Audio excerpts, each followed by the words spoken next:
बिस्मिल्लाहिर्रहमानिर्रहीम अस्सलाम वालेकुम। उम्मीद है आप सब ठीक ठाक होंगे और खैरियत से होंगे।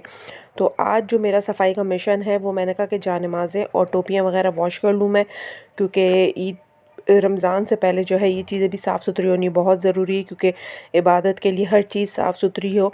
और ये है कि अगर आप नहीं ख़रीद सकते तो बहुत अच्छी बात है, लेकिन अगर नहीं ख़रीद सकते तो ये है कि अपनी जो यूज़ की जानेमाज़ें उनको ही धो के साफ़ सुथरा कर लें। ज़रूरी नहीं है कि नया ख़रीदें आप। अगर आपकी पहले वाली जानेमाज़ें सही कंडीशन में अच्छी हैं, साफ़ सुथरी हैं, तो उन्हें ही आप थोड़ा सा सर्फ़ में डाल के वॉश कर लें तो वो बिल्कुल नीट एंड क्लीन और साफ़ सुथरी हो जाएंगी। और साथ ही मैंने इसके जो है टोपियाँ भी इसमें डाल दी थी मेरे बेटे की और हस्बैंड की, कि ये भी साफ़ हो जाएंगी। तो ये है कि इस्तेमाल के लिए, फिर रोज़मर्रा के इस्तेमाल के लिए मैं इनको निकाल के देती रहा करूँगी, जब भी इनकी एक टोपी अगर मैली हुई तो इस तरह से। तो इसको मैंने भिगो दिया था और मैं यहाँ की थी दरवाज़े वगैरह साफ़ करने के लिए। इन दरवाज़ों में ना आजकल इतनी मिट्टी चल, डस्टिंग वगैरह करने के बावजूद भी ना घर में मतलब चीज़ों के ऊपर, फर्नीचर पर ना इतनी मिट्टी और धूल जमा हुई होती है। आजकल बहुत मिट्टी वाली हवा चल रही है। तो ये दरवाज़े जो है ना, मुझे नॉर्मल डेज़ में भी इसी तरह से साफ़ करने पड़ते हैं, क्योंकि वेंटिलेशन अच्छी होती है, हवा आती है। और अगर इसमें हवा मिट्टी फंस जाए तो फिर हवा इसमें जो है ना सही तरीके से नहीं आती। तो मैं ब्रश की मदद से इसको इसलिए साफ़ करूँ कि इसमें ना दो जालियाँ लगी हुई है। एक तो बिल्कुल बारीक नेट लगी हुई है और एक थोड़ी मोटी नेट है, जो आपको वाज़े शायद नज़र भी आ रही हो। तो ये जो है ना, फिर इसमें ना जब मिट्टी फंसती है ना तो फिर वो सही से ना वेंटिलेशन नहीं हो पाती। तो इसलिए इसको ना पहले मैं ब्रश से साफ़ करूँगी, फिर उसको अच्छी तरीके से झाड़न से साफ़ कर दूँगी। तो बस जब घर का काम करने खड़े हो ना, तो फिर हर चीज़ जो है ना, दिल चाहता है कि हर चीज़ को साफ़ कर दो। जब तक नहीं करो ना तो थोड़ा सा तबीयत में ढीलापन रहता है कि ना आज कर लेंगे, कल कर लेंगे। लेकिन जब आप एक दफ़ा खड़े हो जाओ, ठान लेना कि आपने घर की सफाई करनी है, तो फिर एक एक चीज़ आपको जो है ना नज़र आ रही होती है कि हाँ, इसको भी ज़रूरत है सफाई की, इसको भी ज़रूरत है।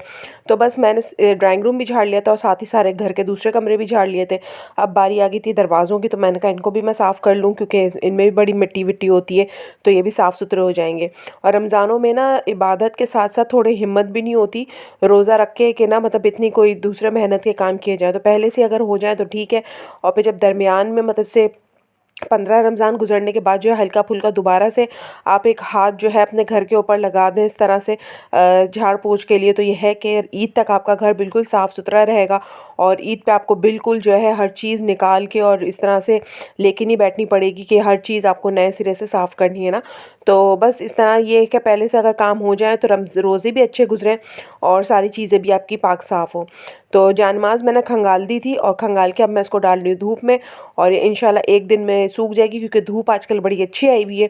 और साथ ही मैंने इसका दस्तरखान वगैरह भी धो दिया था, और दस्तरखान मैंने उसी तरह से धोया जो लास्ट मेरी आपने रोटी के कपड़ों वाली वीडियो देखी थी और बहुत पसंद भी, तो उसी मेथड से मैंने दस्तरखान भी अपना साफ़ कर दिया है।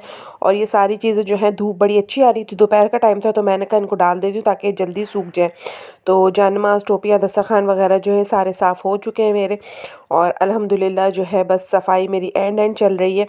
और अब मेरी ज़ोहर का भी टाइम हो गया, मुझे नमाज़ भी पढ़नी है। तो मैंने सोचा कि पहले अपने काम निपटा लूँ ये वाले सारे, ताकि नमाज़ फिर सुकून से फ़्रेश होकर अपनी नमाज़ अदा करूँगी। तो आप लोग बताएं आपके घर की सफाइयाँ कहाँ तक पहुँची है। और आजकल मैं जो व्लॉग्स देख रही हूँ तो उसमें मदर जो है सारी बस इसी काम पे लगी हुई है, सफाइयाँ सुथराइयाँ घर की और धोना धिलाना सब। ख़वातीन के साथ जो है यही लगा हुआ है कि उन्होंने घर को साफ़ सुथरा रखना है। तो यहाँ पर जो है बस सारे काम हो चुके थे, नमाज़ भी पढ़ ली थी, फ्रेश भी हो गई थी, और अब हो गया था शाम का वक्त।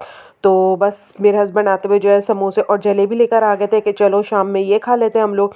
और थोड़ा सा जो है अपना साथ बैठ के बच्चों को भी बुला लिया था, तो हम लोगों ने साथ, मैंने चाय बनाई जल्दी से।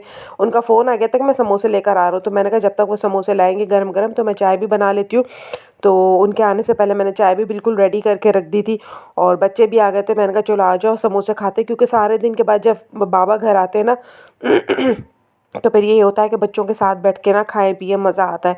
और फिर सारी दिन भर की बातें होती हैं कि बाबा आपने क्या किया, फिर वो बच्चों से भी पूछते हैं कि आप लोगों ने सारा दिन क्या किया, स्कूल का पढ़ लिया, कुरान शरीफ पढ़ लिया, सारी बातें।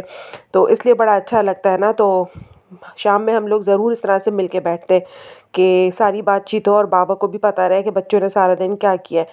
तो चाय यहाँ पे तैयार हो चुकी है, और चले आप भी आ जाए पार्टी में हमारे साथ, चाय और समोसे खाते हैं गरम गरम और बहुत मज़ा आएगा। और बस यहाँ पे चाय वगैरह खाने के बाद अब मुझे करनी है रात के खाने की तैयारी, क्योंकि मैंने सोचा था कि आज क्या बनाऊँ, सोच रही थी मैं कि क्या बनाऊँ समझ में नहीं आ रहा था। फिर मैंने कहा कि सबसे आसान जो है ना बिरयानी है, बच्चों का भी मूड हो रहा था कि मम्मा बिरयानी बना दें। तो मैंने कहा चलो ठीक है, आसान भी है और फटाफट बन भी जाएगी। तो मैंने कहा कि यही बना लूँ, वरना यह है कि सालन बनाओ फिर उसके साथ रोटियाँ अलग बनाओ, तो वो बड़ा जो है ना थोड़ा सा टाइम जो है ना लग जाता है। और बिरयानी तो ये है कि आप एक जगह खड़े हो गए तो आपने फटाफट सारी चीज़ें, मसाला बनाया, चावल बॉईल किए और दोनों को मिला के दम पे रख दिया। तो मुझे तो बिरयानी बनाना ना बहुत आसान लगता है। तो बस यहाँ पर मेरी बिरयानी भी जो है अल्हम्दुलिल्लाह रेडी हो चुकी थी। और आपको कैसा लगा मेरा व्लॉग मुझे ज़रूर बताइएगा, और मेरे चैनल पे हैं तो ज़रूर लाइक सब्सक्राइब और शेयर करिएगा। और ये देखिए बिरयानी मेरी बिल्कुल रेडी तैयार हो चुकी है, और मैंने बच्चों को भी थोड़ी सी खिला दी है, क्योंकि उनको सोने का टाइम हो गया था, तो मैंने कहा चलो इनको खिला देती हूँ। तो इसी के साथ ही व्लॉग का एंड करती हूँ, और मुझे ज़रूर कमेंट बॉक्स में बताइएगा कि आपको मेरा व्लॉग कैसा लगा है। मुझे रखिएगा दुआओं में याद, अपना रखिएगा बहुत सारा ख्याल। फिर आपसे मुलाकात होगी इंशाल्लाह, जब तक के लिए अल्लाह हाफ़िज़।